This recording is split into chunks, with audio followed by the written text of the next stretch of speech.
Hello, I'm Dr. Thaddeus Radzilowski, the president of the Piast Institute. This is a regular feature of the Piast Institute's outreach, our monthly recording of the events at the Piast Institute or reflections on important things that happen and have happened in our history. November is always marked by the beginning of winter, of cold, darkness, but it's also a time of certain celebrations. One of the most important things that we commemorate in the United States on November 11th is Veterans Day. This is the day that we honor those who have served our country, and especially those who have suffered injury and who have died in the service of our country. November 11th was chosen as the day for Veterans Remembrance because this is the day that World War I ended. At that time, the greatest war in human history, with over 10 million dead, 15 million wounded, and over 7 million people, soldiers primarily, who were injured for the rest of their lives. The war took a terrible, terrible toll. So we use this day when the war ended to remember all of those who died, not just in that war, but in all of the wars that our country has fought, for freedom, for liberty, for the preservation and security of our country. As Polish Americans, we also have a special remembrance here because Polish Americans served in very, very large numbers in the First World War and the Second World War. In the First World War and the Second World War. 40,000 of the first 100,000 volunteers who joined the American Army when the United States declared war in 1917 were Polish Americans. Polish immigrants and the sons of Polish immigrants who volunteered to serve their new country in its time of war and peril. In World War II, the United States also went to war in a war to save civilization against some of the most horrific tyrannies the world has ever seen. Polish Americans constituted a very, very large number of veterans.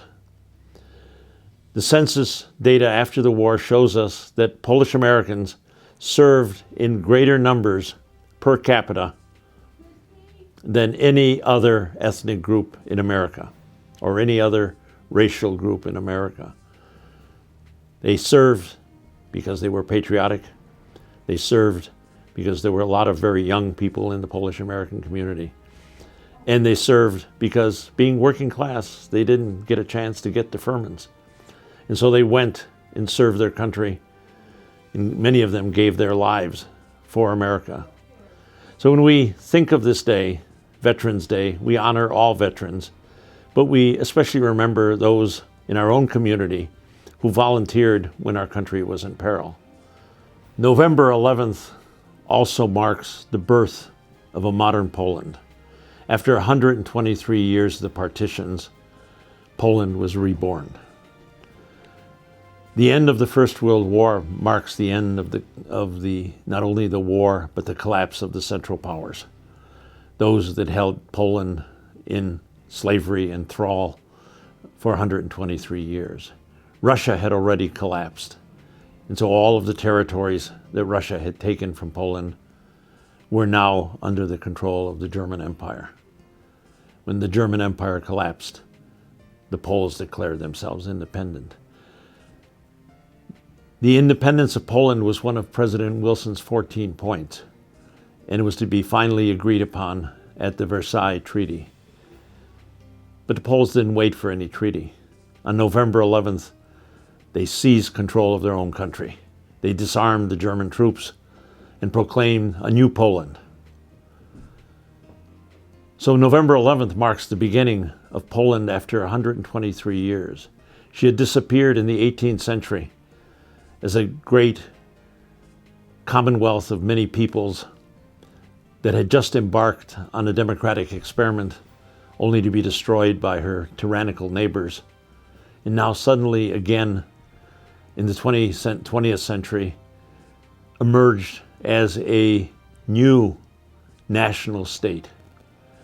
This is the Poland of the interwar period, a period in which Poland rebuilt itself and reunited itself and made up for many of the deficiencies that she had suffered as a result of the partitions.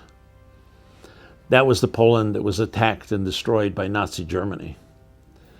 After the Second World War, Poland was again enslaved by a new empire from the East, the Soviet Union.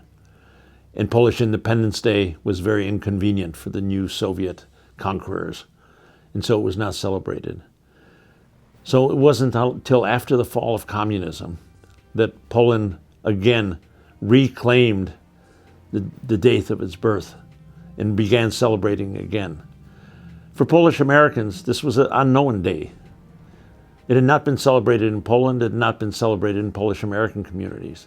For us, the day we remembered was May 3rd, the day of the democratic Polish Constitution.